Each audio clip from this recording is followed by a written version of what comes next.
St. Monica was born in Thagaste, in the region of Numidia, present-day Algeria, in the year 331, in a historical context of great cultural and religious ferment. The Western Roman Empire still maintained its structure, but suffered political, military, and social pressures. Christianity had already ceased to be officially persecuted after the Edict of Milan in 313, but it was still a religion in consolidation, marked by doctrinal disputes and by coexistence with deeply rooted pagan traditions. In this environment, Monica was born into a fervent Christian family that from an early age imparted to her the faith in Christ. Her childhood was marked by an education oriented toward virtue, prayer, and care for one's neighbor, values that would definitively shape her life. Monica's home was a place of living faith, but also of strong African cultural traditions. Christianity in North Africa was flourishing, giving rise to great figures such as Saint Cyprian of Carthage and later Saint Augustine, Monica's own son. The African faith was marked by ardor, discipline, and a devotion that knew how to unite moral rigor with a profound love of God. From childhood, Monica was taught to live the faith not merely as tradition, but as total surrender, cultivating prayer, fasting, and charity. Her Christian formation gave her a spiritual strength that would be necessary to face the great challenges that would arise in her family life. Even in childhood, Monica displayed a serene yet firm spirit. Her family noticed in her a natural inclination to goodness and an uncommon patience. However, her life would not be marked only by natural virtues, but also by great trials.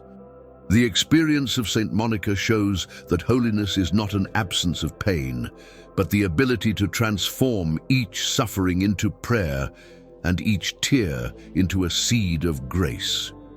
Her witness from early on already reflected the perseverance of one who, even amid difficulties, trusts entirely in divine providence. The city of Thagaste was a small Roman community marked by agricultural life and a strong sense of community. There, families lived under traditional customs, and the woman's role was linked to domestic life, caring for the family and handing on values. In this environment, Monica grew up aware of her mission as a future wife and mother, but she would not be an ordinary woman. Her life would become a sign that God uses the simplest realities to accomplish great works. She, who seemed destined only for family life, would be an instrument of conversion for her husband, for her son, and for many Christians of her time. Monica's youth was also a time of learning about patience and interior vigilance. It is said that from a very young age, she learned from a family servant the value of temperance and moderation. There was a practice in the house to allow young women to drink wine in small quantities. Monica once let herself be carried away by taste and drank to excess, being severely reprimanded. This episode marked her life, teaching her the value of self-control and vigilance over the senses. From then on, the virtue of temperance grew in her, which would be fundamental in the future to bear the crosses of marriage and the concerns regarding her son. Her family chose for her a marriage with Patricius, a man of difficult character. Although he was a respected Roman citizen, Patricius had a choleric, violent temperament and, moreover, did not share Monica's Christian faith. This marriage, which could have been an unbearable burden, became the field of sanctification for the future saint. She lived the reality of the sacrament as a path of fidelity and witness, enduring offenses with patience and transforming each act of humiliation into an occasion for intercession. Thus, her married life became a true altar of sacrifice.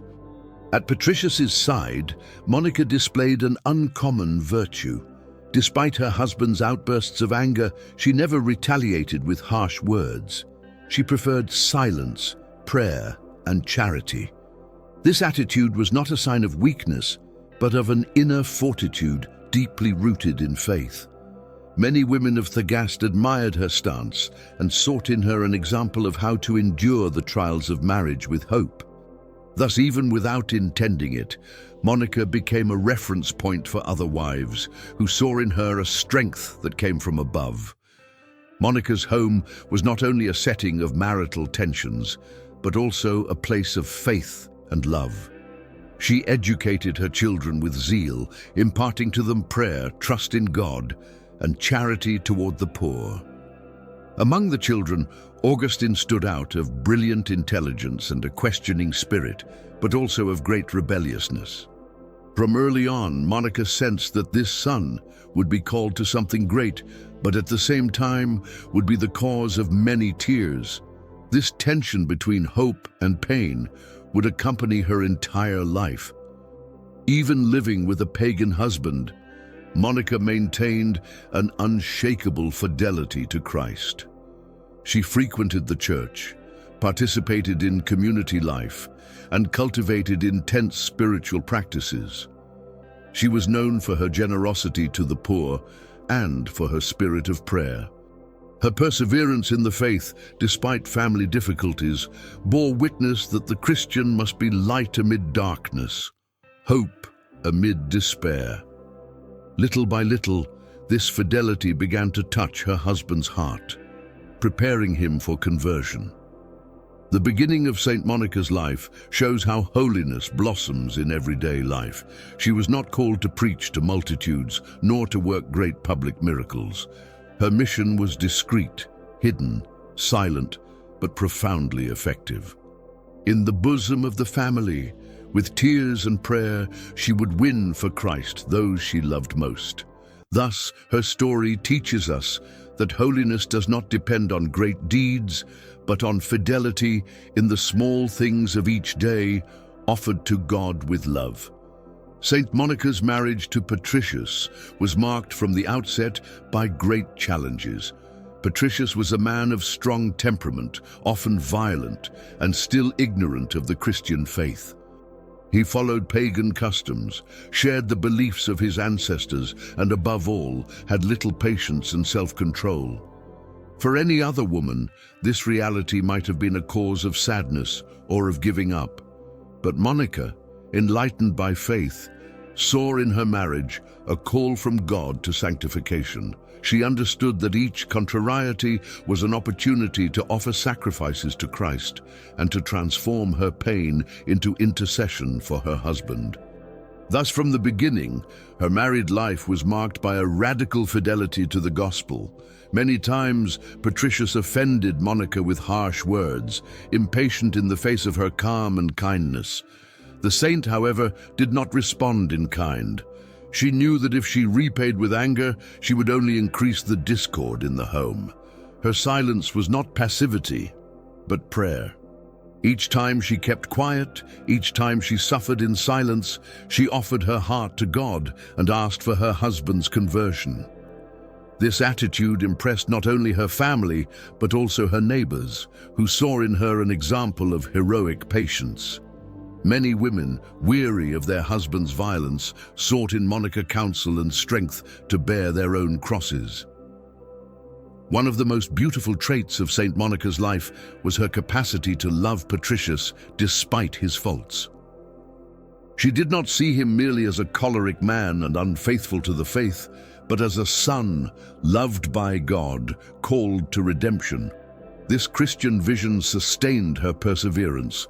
Instead of rejecting her husband or rebelling against her lot, she sought to understand him, to converse gently, and to pray unceasingly for him.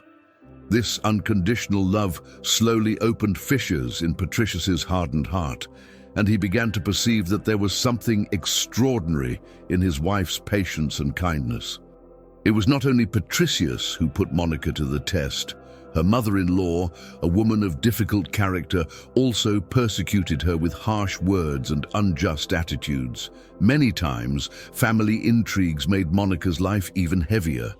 Yet, even in the face of offenses, she responded with humility and charity. This stance eventually won over even the mother-in-law, who, with time, surrendered to the daughter-in-law's goodness. Monica's life was marked by this capacity to turn enemies into friends simply by her constancy in living the gospel.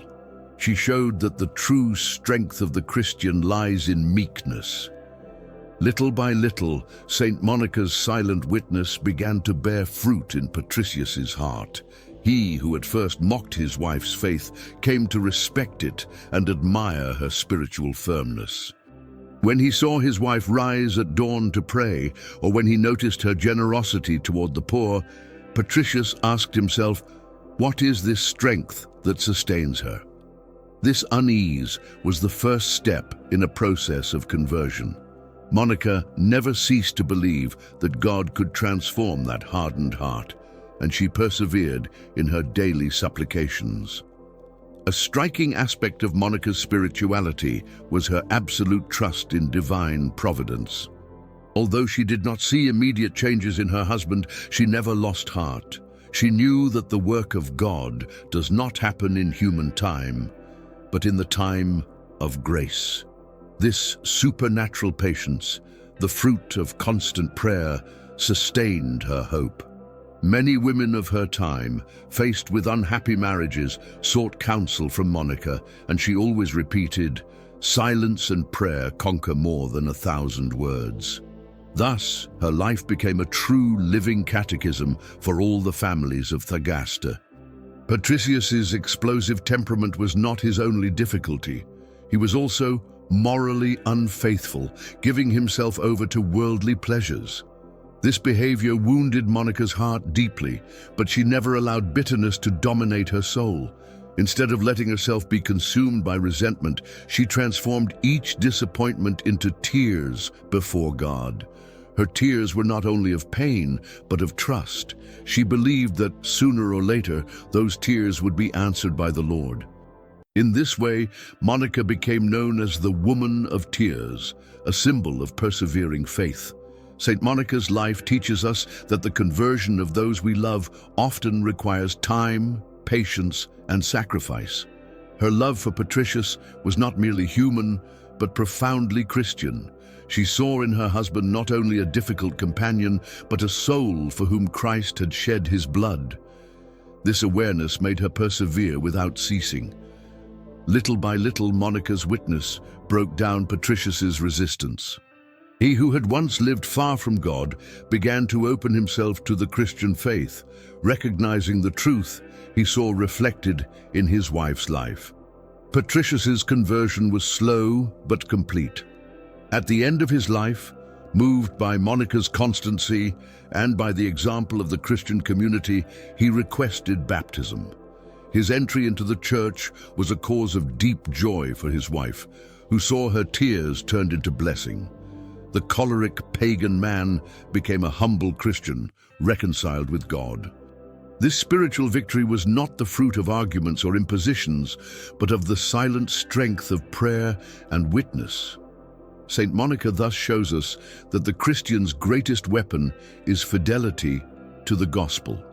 In contemplating Patricius's conversion, Saint Monica did not swell with pride, but with gratitude.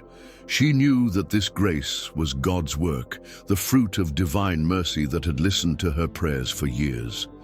Her heart overflowed with joy, but was also preparing for a new mission, to accompany her son Augustine, who, in his rebellious youth, had strayed even further from the faith. Monica's marriage had become a path of holiness and witness, but now the most difficult and painful chapter of her life began, to fight for the conversion of her own son. Among all Saint Monica's children, there was one in particular who would become the center of her worries and tears, Augustine. From childhood, he displayed an uncommon intelligence, a brilliant questioning mind, eager for knowledge. Yet, at the same time as his intelligence stood out, his soul inclined toward rebelliousness and the pleasures of the world. While many saw in Augustine only a promising young man, Monica sensed the great spiritual battle that surrounded him. She knew that this son, called to great things, would also be deeply tried. Her mission as a mother, therefore, would be not only to educate, but to fight tirelessly for his salvation. In adolescence, Augustine was sent to study in Madaura and later in Carthage, centers of culture and philosophy in North Africa. There he plunged into the study of rhetoric, fell in love with philosophy and classical literature, but also allowed himself to be seduced by the vices of the city. Carthage, prosperous and cosmopolitan, offered countless worldly attractions. Augustine, curious and restless, gave himself over to a disordered life, seeking pleasure in parties, passions, and superficial friendships. For St. Monica, every piece of news about her son's behavior was a cause of pain, but also of more intense prayer. Her tears increased in the same proportion as Augustine's worldly adventures grew. One of the most painful points for Monica was realizing that Augustine was moving away not only from Christian morals, but also from the faith of the Church. He drew near to Manichaeism, a sect that offered simplistic answers to philosophical and spiritual questions. This false doctrine deceived many young people of his time, promising easy explanations about good and evil. For Augustine, Manichaeism seemed to be the solution to his intellectual anxieties. For Monica, it was a torment to see her son stray from the truth revealed by Christ. But instead of despairing, she intensified her prayers and penances, trusting that God would not abandon that restless heart. Saint Monica's tears became famous in the Church's history. She spent entire nights in vigil, asking God to touch Augustine's heart. Many times, her friends and relatives advised her to give up, to accept that her son had taken another path. But Monica replied firmly, "A son of so many tears cannot be lost." This phrase, repeated throughout her life, summed up her unshakable faith in divine mercy. She believed that however far Augustine might seem, the Lord had a grand plan for him.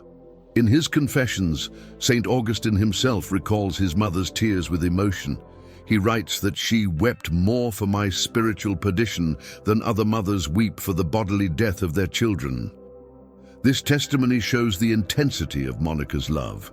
It was not merely human love, but supernatural charity, which was concerned above all with the eternal salvation of the soul. For her, Augustine's academic or social success had no value if it was not united to faith in Christ. Her greatest anguish was to see him far from God. Monica's heart was torn between pain and hope. On one hand, she saw Augustine increasingly involved with pleasures and heresies. On the other, she felt within herself the certainty that God was calling him to something great. This contrast led her to intensify her life of prayer even more. She frequented the church, sought counsel from priests, gave alms to the poor, and all this with the intention of obtaining the grace of her son's conversion. Her faith was so firm that it also inspired confidence in the church's pastors, who encouraged her not to lose hope. A striking episode in Monica's life was her encounter with a bishop to whom she turned, weeping, begging him to help Augustine find the faith again. The bishop, perceiving her pain, replied with prophetic words, "Go in peace, woman. It is impossible for the child of so many tears to be lost." This promise further strengthened her hope. Monica kept those words in her heart as a confirmation that God was listening to her, and that in due time her son would be reached by grace. Monica's life in this period became a living example of perseverance in prayer. She not only prayed, but also fasted and offered sacrifices for Augustine's conversion. Her existence became continual intercession, and each gesture, each tear, was offered to God for love of her son. This witness reveals the power of a mother's prayer, not a cold or automatic prayer, but a fervent plea full of tears and trust. Monica embodied the role of a true spiritual mother who begets not only for life, but also for eternity. Meanwhile, Augustine continued his intellectual quest. Although he had moved away from the Christian faith, his soul remained restless. He sought answers in philosophies, doctrines, and teachers, but nothing fully satisfied his heart. This restlessness was, for Monica, a sign of God's action. She understood that behind the rebelliousness and false choices, the Lord was preparing the ground for a great conversion. Thus, her tears were not only of pain, but also of hope, for she believed that Augustine's inner emptiness would eventually lead him to the truth. Saint Monica's tears became, throughout history, a symbol of hope for all mothers who suffer for children estranged from the faith. Her example shows that persevering prayer is never in vain, even when there seem to be no visible changes. Monica knew that God acts in mysterious ways and that he often allows his children to go astray, so that they may later be found with even greater strength. Her life teaches us that no tear shed before God is useless, and that conversion, even if delayed, is always possible when sustained by a faithful mother's prayer. After completing his studies in Carthage, Augustine distinguished himself as a brilliant orator and professor of rhetoric. His talent led him to gain students and followers, becoming a respected name in intellectual circles. However, the more he advanced in human prestige, the further he moved from God. His ambition was great, and he wished to attain recognition beyond the borders of Africa. Thus was born in his heart the desire to travel to Rome, the center of the empire, where he believed he could find more opportunities for success.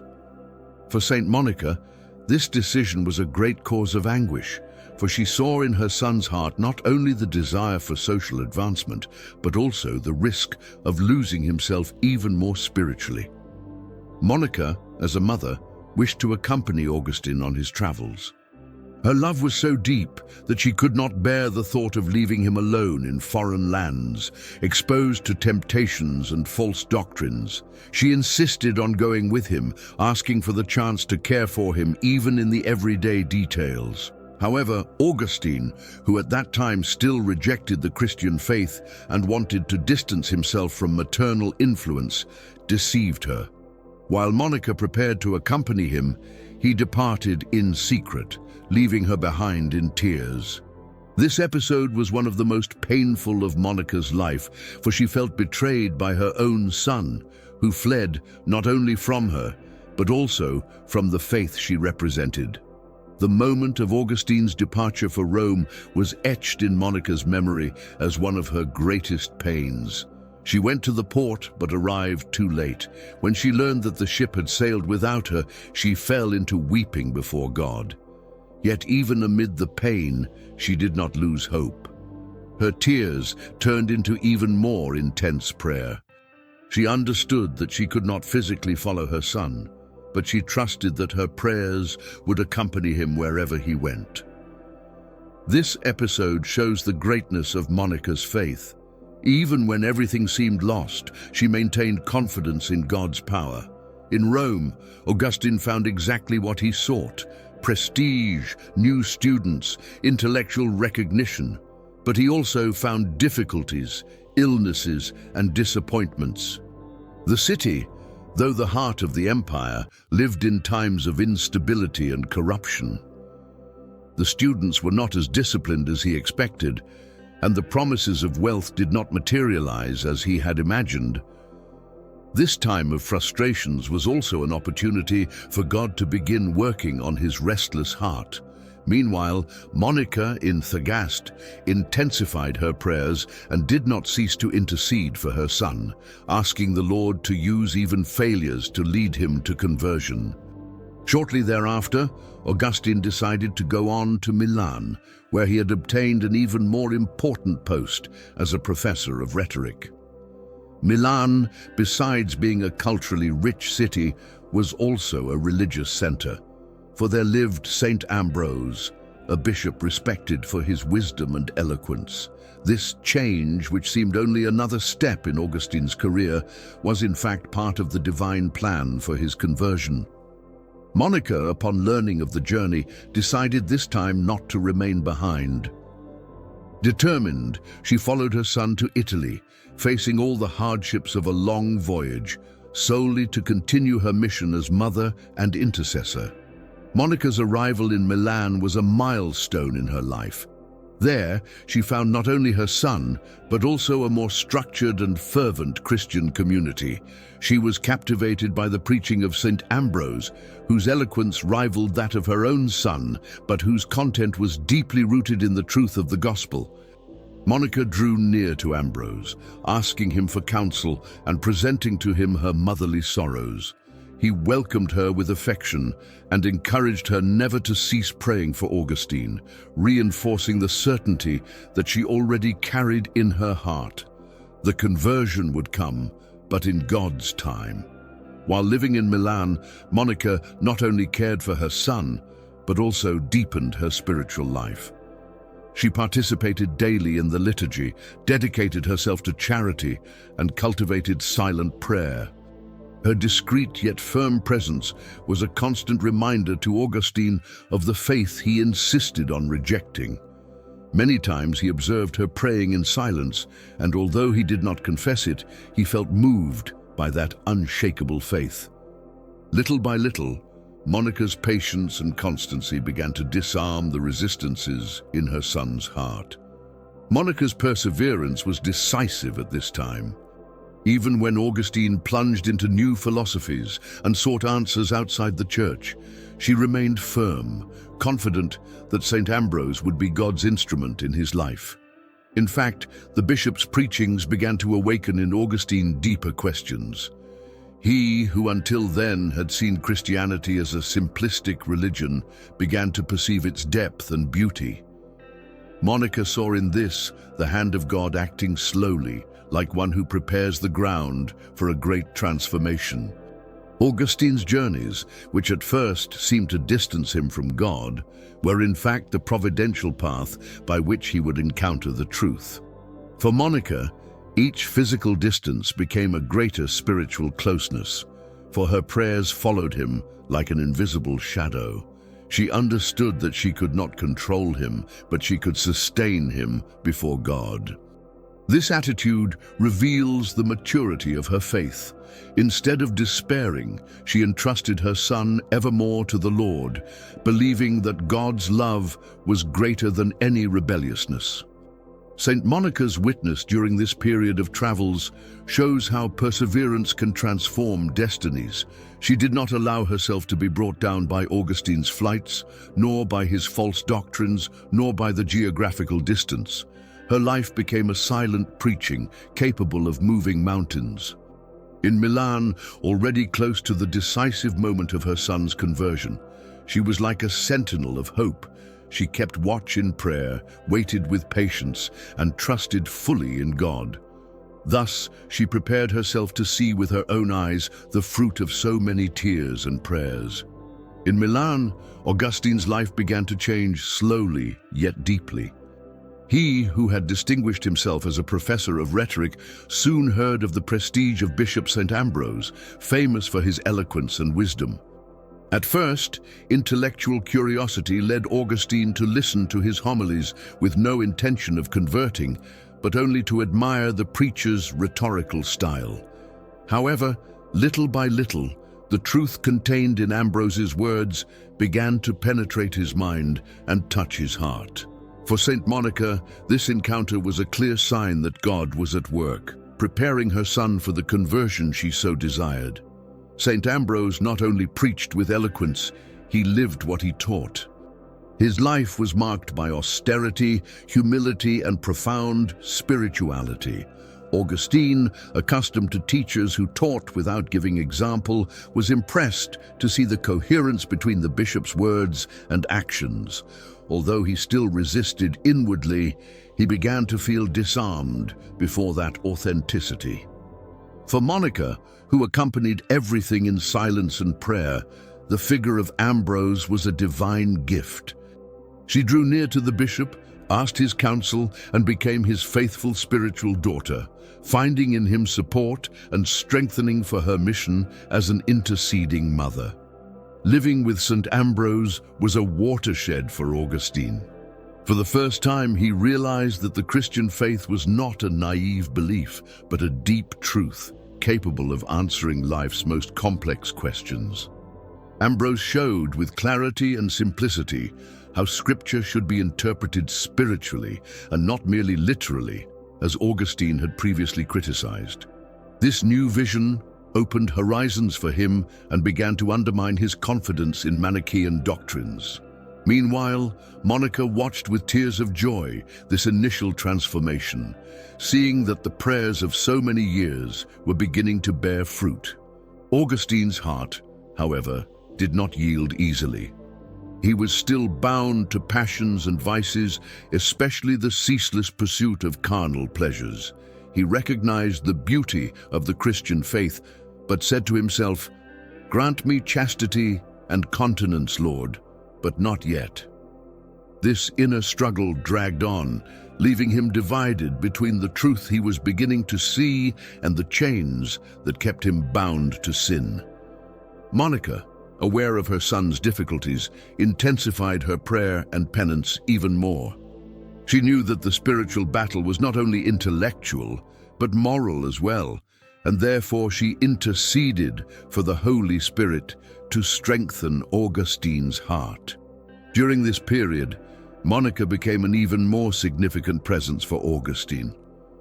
Although he tried to resist the faith, he could not ignore his mother's constancy. He saw her every day in church, participating in the celebrations, praying in silence, helping the poor. Her life was a witness that spoke louder than any discourse. Little by little, Augustine began to realize that Monica's faith was more solid than all the philosophies he had studied.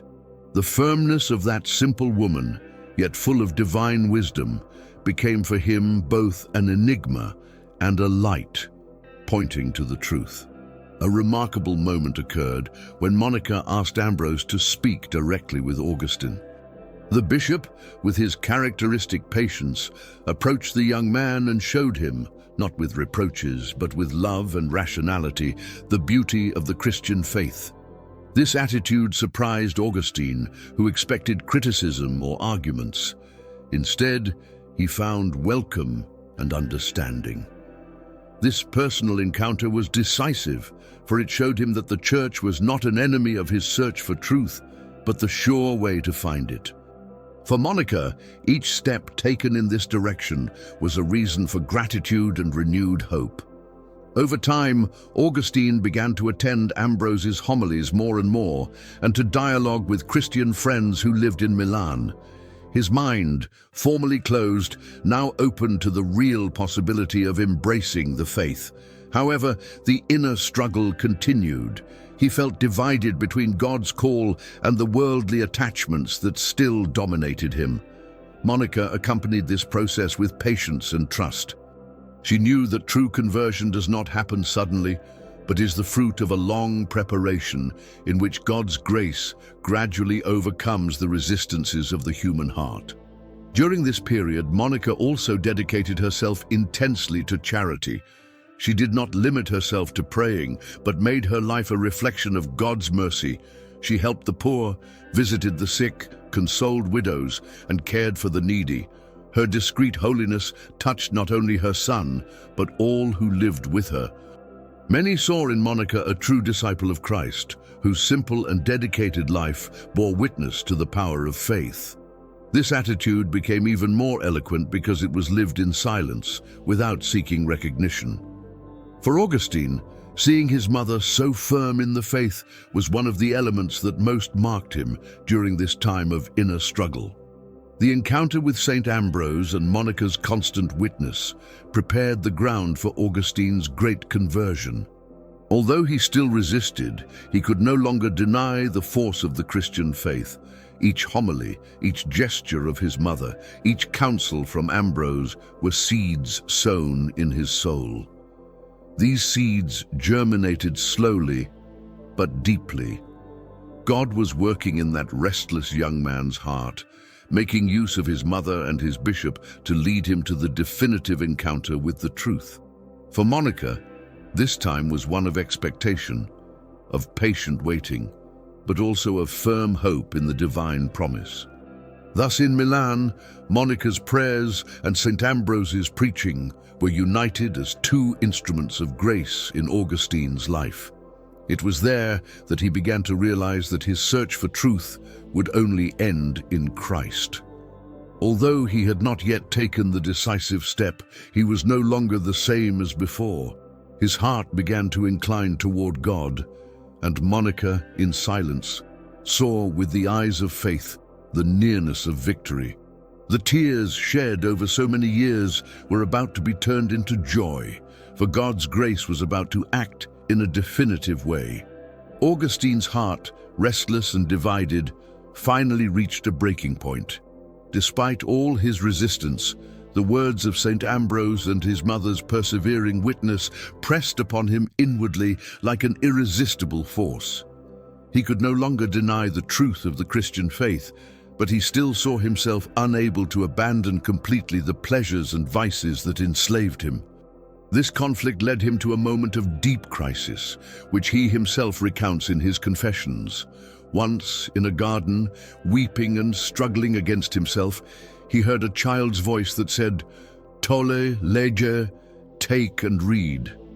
Interpreting this as a divine call, he opened the scriptures and read a passage from the letter to the Romans that touched him deeply, inviting him to leave a life of sin. It was at that moment that grace finally triumphed.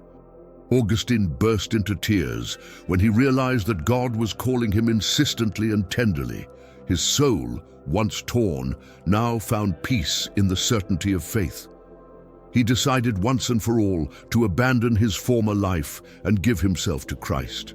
This decision was not only the fruit of intellectual reflection, but above all of the action of divine grace, sustained by his mother's tears and prayers. Monica, when she learned what had happened, was filled with indescribable joy. The tears that for years had run down her face were now turned into a song of thanksgiving. When Augustine told his mother about his decision to convert, she could not hold back her tears. They were no longer tears of pain, but of jubilation. For her, there was no greater joy in this world than to see her son reconciled with God. For years she had endured humiliations, agonies, and long nights of vigil, but in that instant, everything made sense. Monica understood that each tear shed had been gathered by God as a precious offering, and that now the harvest had come in the form of conversion. This moment marked her life and the history of the Church forever. Augustine's decision was not only personal, it also extended to his circle of friends. Along with him, Alypius and other companions embraced the faith, showing how the conversion of one soul can influence many others. Monica's presence, silent but constant, had been the flame that ignited this fire of grace. Her perseverance not only won her son's heart, but opened the way for many others to find the truth. Thus, her spiritual motherhood expanded, becoming fruitful not only for Augustine, but for the whole Church. The next step was to prepare for baptism. Augustine wished to give himself completely to Christ, renouncing everything that had previously led him away from God. Monica accompanied him at every stage of this preparation with tenderness and watchfulness. She lived in constant prayer, thanking God for having heard her supplications. She took part in the liturgies, offered alms and penances in thanksgiving for the grace granted to her son. Her heart overflowed with joy, but also with humility, for she knew that everything was God's work. She did not attribute merits to herself, but recognized that she had been only an instrument of divine love. In the year 387, during the Easter Vigil, the long-awaited moment finally came.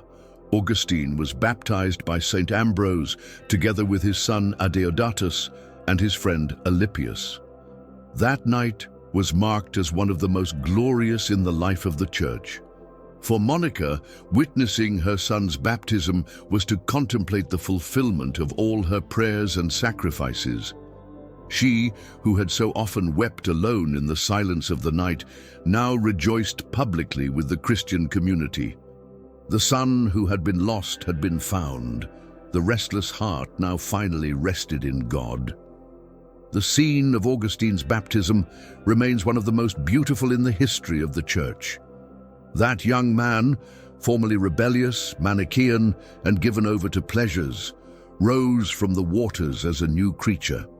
Monica, with tears in her eyes, saw in him not only her son by blood, but a son in the faith, begotten anew for eternal life. It was as if she had taken part in a second birth, this time spiritual.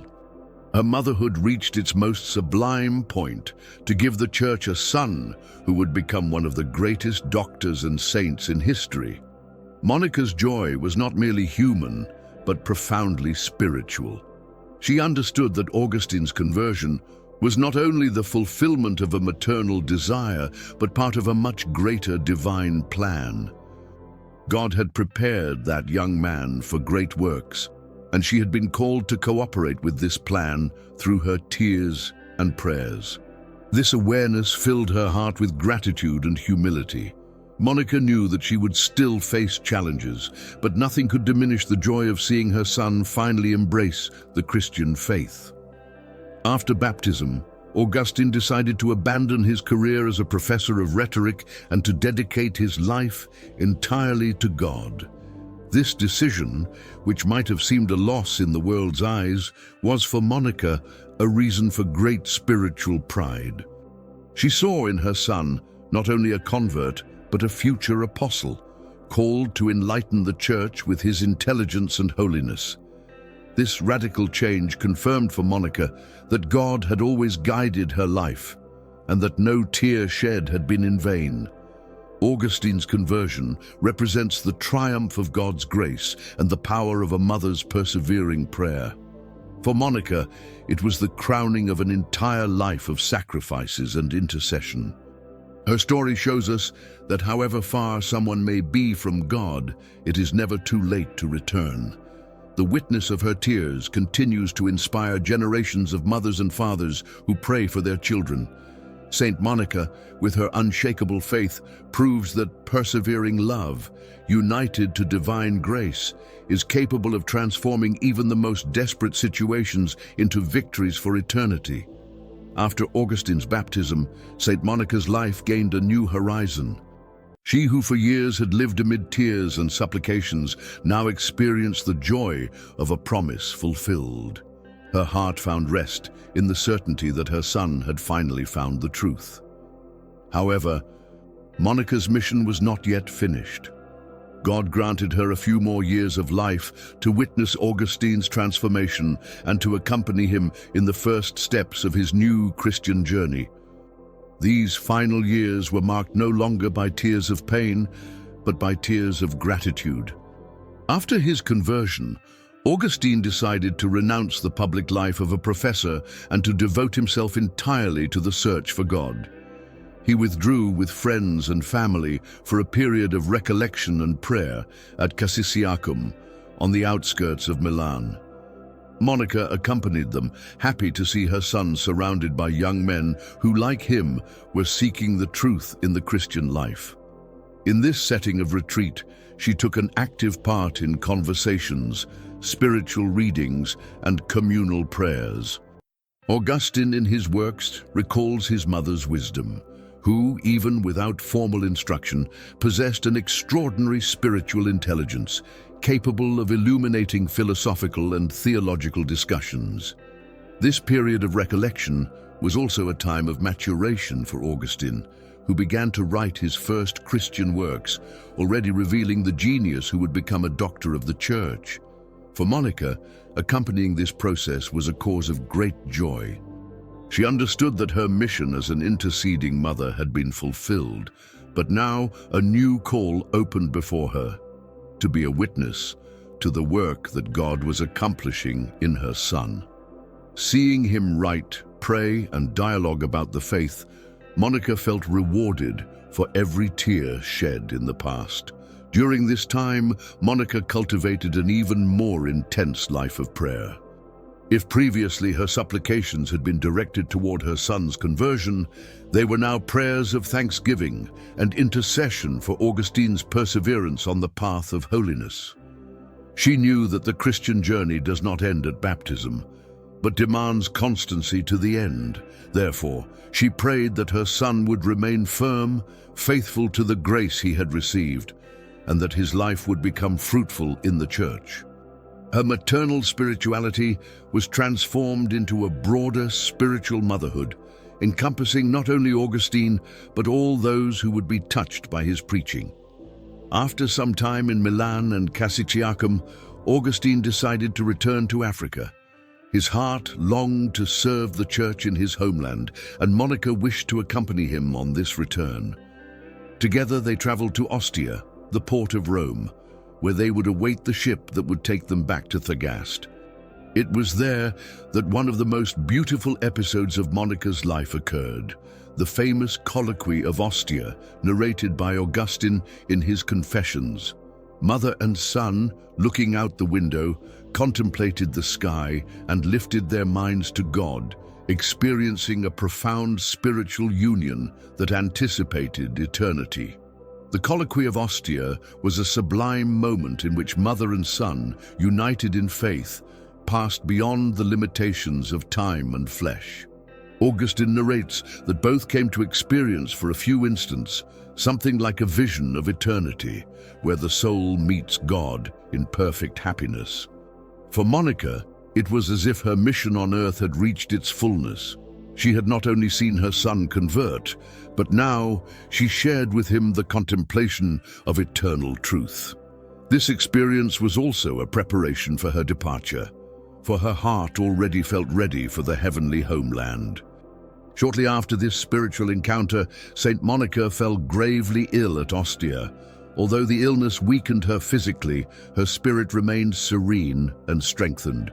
She knew that her mission was accomplished and that God was calling her to eternal rest. In her last words, she asked only that they not worry about taking her back to Africa, but that wherever she died, she be remembered before the altar of the Lord. This attitude reveals her profound faith. What mattered was not the place of her body, but eternal communion with God and the Church's continual prayer. For Augustine, the nearness of his mother's death was a painful blow, but at the same time, a lesson in faith. He, who had been led by her perseverance, now saw her surrender to God with serenity and trust. Monica's heart was at peace, for she knew that she had fulfilled her mission as a mother, having begotten not only children for this world, but above all, a great saint for eternity. Her death was not marked by despair, but by Christian hope, becoming a witness of how a just person should die, at peace with God, sustained by faith. When she finally departed for the Father's house, Monica left behind not only the memory of her goodness, but also the example of her persevering faith. Her life was a living catechesis on the power of prayer, on patience amid trials, and on hope that never fades. For Augustine, his mother's death was the beginning of a new stage in his life. He now had to live in such a way as to honor her memory, remaining faithful to the faith he had received and consolidated thanks to maternal tears. Thus, Monica's mission lived on in her son. St. Monica's death was not the end, but the crowning of a life wholly dedicated to God and to the salvation of her family. Her witness echoed through the centuries as a model of Christian motherhood. She, who endured a choleric husband, who wept for a rebellious son, who persevered in prayer against all adversity, became an example of holiness for all the faithful. Her life shows us that fidelity to God and perseverance in love are never in vain. In leaving this world, Monica fulfilled her mission perfectly, to be a sign of divine mercy within the family and in the life of the Church. St. Monica's life did not end at Ostia, but was perpetuated through the witness she left to her son, St. Augustine, and to the whole Church. Her legacy is that of a mother who did not give up in the face of the greatest difficulties and who believed to the end in the power of prayer. The Church recognized in Monica a perfect model of perseverance, patience, and unshakable faith. Her example continues to echo across the centuries, inspiring mothers, fathers, and all who intercede for their loved ones estranged from the faith. The impact of her life is not restricted to her era. It crosses time and remains relevant for all Christians. One of Saint Monica's greatest lessons is the transforming power of prayer. She did not convert her husband or her son through arguments or impositions, but through the constancy of her tears before God. Her life shows that persevering prayer can work miracles even when everything seems lost. This message is especially powerful for our time, in which so many families suffer with children or spouses estranged from the church. Monica's story reminds us that no sincere prayer is ignored by God, and that divine mercy can always reach even the hardest hearts.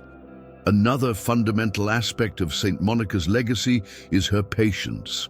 In a world marked by haste and anxiety for immediate results, she teaches us to wait for God's time.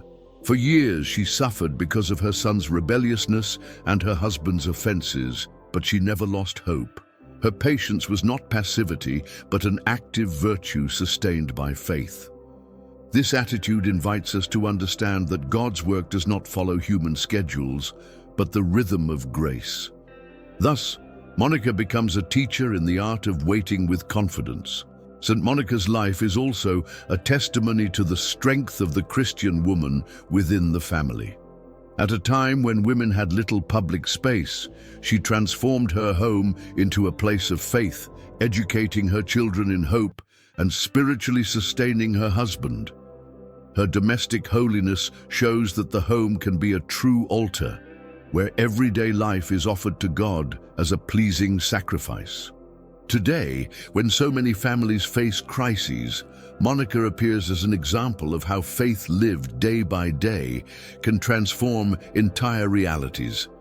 Monica's relationship with St. Augustine reveals the depth of her spiritual motherhood. She did not merely beget a son for the world, but begot him again for God through her tears. This aspect broadens our understanding of the maternal vocation. It is not enough to offer biological life. It is also necessary to fight for the eternal life of one's children. Monica teaches us that to be a mother is, above all, to be an intercessor, sustaining one's children before God with unceasing prayers. Her life shows that maternal love reaches its fullness when it becomes supernatural love. Saint Monica's witness is not limited to mothers, but extends to all Christians concerned for someone's salvation. Every believer can recognize in her story the call to perseverance and intercession. Her example inspires priests, religious and lay people not to give up on those who seem lost.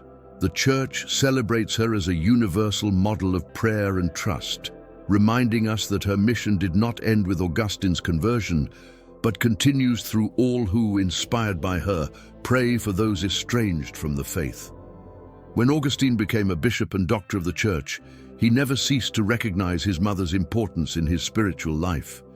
In his Confessions, he devotes moving pages to recalling her tears, her prayers, and her unshakable faith. Thus, Monica's witness was immortalized in one of the greatest classics of Christian literature. Whenever a believer reads those pages, he or she finds there not only the story of Augustine's conversion, but also the image of a mother who did not give up. Thus, Monica's name is inextricably linked to that of one of the greatest saints in history. The cult of Saint Monica spread rapidly after her death, and the Church venerated her as a saint from the earliest centuries. Her tomb at Ostia became a place of pilgrimage, and her name began to be invoked by mothers praying for their children's conversion. Later, her relics were translated to Rome, where she is venerated to this day in the Basilica of St. Augustine. Her liturgical memorial, celebrated on August 27th, is an invitation for all the faithful to renew their trust in persevering prayer and in the power of God's grace. Saint Monica also became patroness of Christian mothers and a special intercessor for all children estranged from the faith. Her story is constantly remembered as a source of hope for suffering families. The witness of her life teaches that holiness is not made only in monasteries or on grand altars, but also in the bosom of the family, in the silence of tears, and in constancy in prayer. This domestic spirituality, lived with radicality, is the great legacy that Monica left to the Church and to the world. We conclude, therefore, that Saint Monica's life is a hymn to perseverance, faith, and maternal love. She shows us that the path of holiness passes through the everyday, through the small things offered to God with fidelity. Her spiritual legacy remains current, for the Church continues to need men and women who pray tirelessly for the salvation of those who have strayed. Saint Monica, the mother of Saint Augustine, is an example that a mother's love, united to divine grace, can transform lives and mark the history of the Church. Her life inspires us never to give up on those we love, but always to entrust them to the merciful heart of God.